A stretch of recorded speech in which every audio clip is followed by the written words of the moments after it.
What is up, guys? William here from fitnessforbackpain.com. Really excited to talk about today's topic. It's gonna be short, to the point, talking about the most important thing that you can be focusing on if you are waking up in the morning and dealing with low back pain. Now, if you're new here, again, my name is William. I teach you how to overcome persistent chronic low back pain by mastering your mindset, improving your movements, and building smarter strength. Some of the topics that we talk about today, I'm not gonna go in too much detail. I wanna keep it super short and super to the point. So if you want more information that you can take action on, diving into these topics even more, go to fitnessforbackpain.com/back pain workshop. That is free for you to dive in, download, watch, and have for life. That's gonna break down a lot of the topics that we talk about today. You can get that at fitnessforbackpain.com/back pain workshop. So my first pointer when it comes to early morning back pain is not to freak out. It's very easy to start worrying, to start confirming your diagnosis or catastrophizing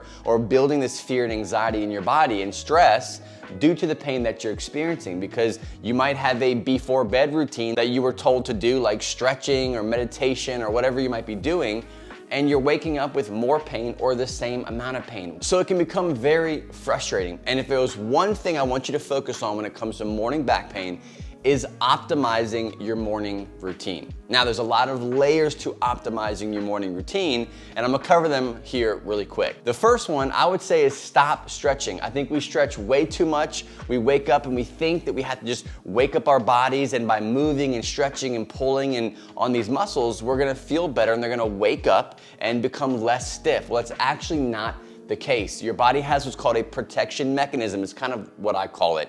And it's a natural tendency to protect, is to keep things tight, keep things tense.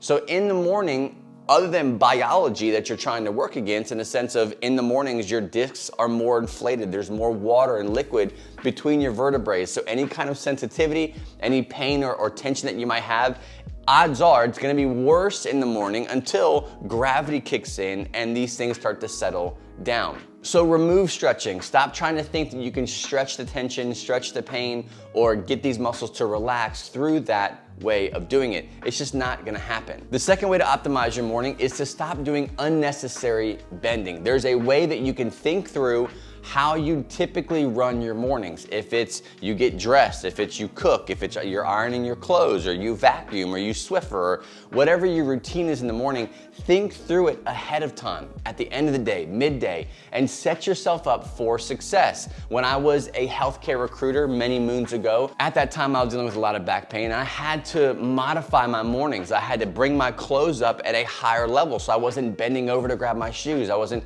bending over to put my pants on. I wasn't bending over to grab things off the ground for my morning routine or getting things done more efficiently. I had to modify and optimize what I was already doing so I could remove how much bending over I did. My third tip would be stop early morning workouts within the first hour or two after waking up. I know this is gonna be hard for some of you who are early morning risers. They gotta be at work at a certain time. They've gotta get their workout in within 30 minutes of opening their eyes. But if you're dealing with a lot of sensitivity, if you're dealing with the chronicness of persistent low back pain, you've got to find ways to optimize yourself and your routine so that you can promote healing, so you can desensitize your pain, increase your threshold of activity, and that just takes time. And often the first hour after waking up, your body's trying to adapt. Your body's gravity's trying to bring things back down to normal so you're not so sensitive. And typically early morning is a high sensitivity for a lot of people,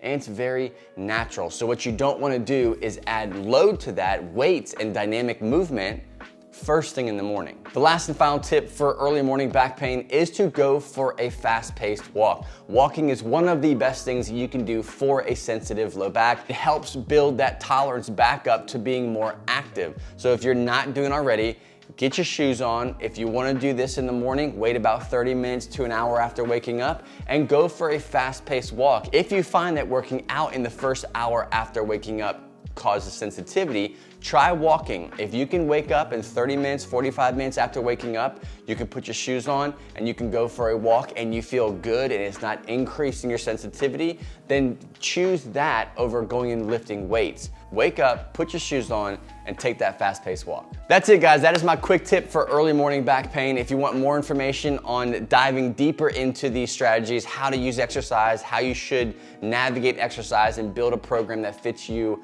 best, go to the back pain workshop at fitnessforbackpain.com/back pain workshop. It's totally free. Grab it, and I will see you on the next episode.